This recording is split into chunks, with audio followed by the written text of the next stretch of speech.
Today is November 2nd, 2025.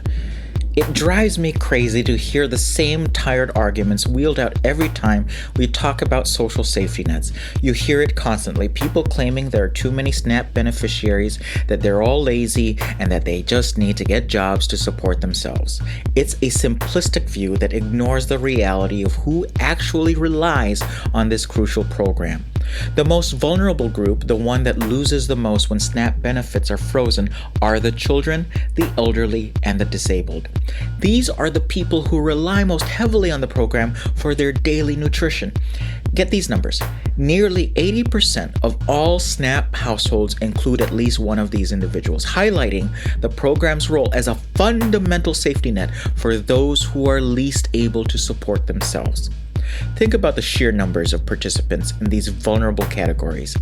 Approximately 39% of all SNAP participants are children under the age of 18, who rely on those benefits for their essential nutritional needs during their crucial developmental years. Another 20% are people over the age of 60, often subsisting on fixed incomes. These older adults do not have the flexibility to easily absorb the loss of their food budget, as many also rely on their other vital but meager government support like Social Security or Supplemental Security Income or SSI. The ranks of recipients also include non-elderly adults with disabilities, for whom the loss of SNAP can be devastating to both their nutrition and their long-term health.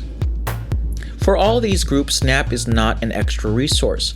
It is, for many, the bedrock of their ability to eat. The sudden halt of funds forces them to make impossible and immediate choices, like choosing between paying the electricity bill and buying groceries for their family. It's also essential to directly address the widely circulated notion that SNAP recipients are simply lazy or unwilling to work. The official government data contradicts this claim by showing a much different reality. Once you exclude the children, the elderly, and the disabled, who again constitute the vast majority of all participants, 80%, you find that a huge number of working age adults who remain are either already working or actively seeking employment. For example, nearly 1/3 of all SNAP households report having earned income from a job. For SNAP households that include children, the rate of employment is even higher, with well over half, about 50 to 55%, having at least one working parent. These individuals are not sitting idle. They are low-wage workers, people employed in essential roles like grocery store clerks, fast food employees, or daycare workers.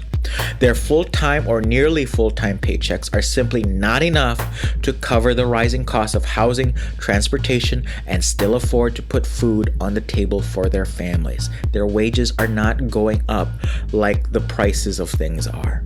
SNAP, therefore, functions as a critical wage supplement for millions of the working poor.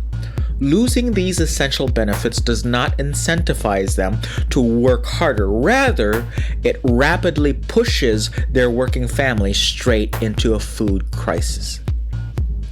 Finally, the negative impact of a SNAP freeze is felt disproportionately across racial and ethnic lines. And this should not surprise you. Studies consistently show that the halt of benefits most severely hurts Black and African American communities. While Black Americans make up about 14% of the overall U.S. population, they account for roughly 26% of the total SNAP participants.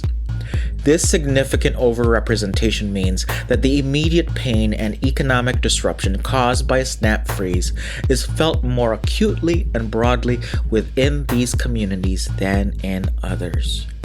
Ultimately, when political gridlock prevents the release of contingency funds, which they exist, and this crucial social safety net vanishes, the people who suffer the most are those who are already at the very bottom of the economic ladder: working families with children, older adults, people with disabilities, and low-income workers who happen to be people of color.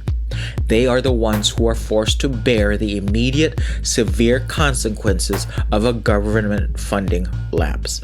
The statistics that I cited include the participation rates of children, 39%, older adults, 20%, households with earned income, nearly 1/3, and the racial breakdown of Black participants, 26%, are compiled from official data published by the U.S. Department of Agriculture, or USDA.